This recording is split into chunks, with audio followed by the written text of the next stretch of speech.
Hello everyone. இன்றைக்கி எனக்கு வந்து ரோஸ் மில்க் கேக் ஆர்டரை பற்றி தான் பார்க்க போகிறோம். ஸோ இது பார்த்திங்கன்னா 1.5 kgயில் கேட்டிருந்தாங்க. ஸோ நான் விப்பிங் க்ரீம்லாம் ரெடி பண்ணிவிட்டு க்ரம் கோட் கொடுக்க ஸ்டார்ட் பண்ணிட்டேன்.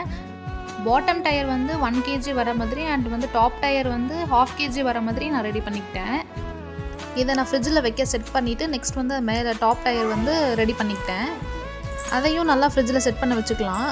கேக் வந்து நல்லா செட் ஆனதுக்கப்புறம் நம்ம மெயின் கோட்டிங் கொடுத்துட்டு நான் வந்து ஒரு ஸ்டிக் வச்சு ஸ்டாக் பண்ணிக்கிறேன். ஸோ எங்கேயும் வந்து கேக் சாயாமல் இருக்கிறதுக்காக. நாளைக்கு வரப்போகிற லாங் வீடியோவில் நான் இதோட ஃபுல் ரெசிபி வந்து ஷேர் பண்ணுறேன். ஸோ இதை வந்து நான் மூட்டு பத்து தீமில் தான் கஸ்டமர் கேட்டிருந்தாங்க. ஸோ நான் அதுக்கேற்ற மாதிரி வந்து அங்கங்கே அந்த ஸ்டிக்கர்ஸ் மட்டும் ஒட்டிக்கிறேன். நீங்களும் தாரமங்கலம்ல இருந்தீங்கன்னா ஹோம்மேட் கேக்ஸ்க்கு கீழே கொடுக்குற நம்பரை காண்டாக்ட் பண்ணலாம். ஸோ ஃபைனலாக கேக் வந்து நான் கஸ்டமருக்கு சேஃபாக டெலிவரி பண்ணியாச்சு. இந்த வீடியோ பிடிச்சிருந்தா லைக் பண்ணிவிட்டு ஃபாலோ பண்ணுங்கள். பை.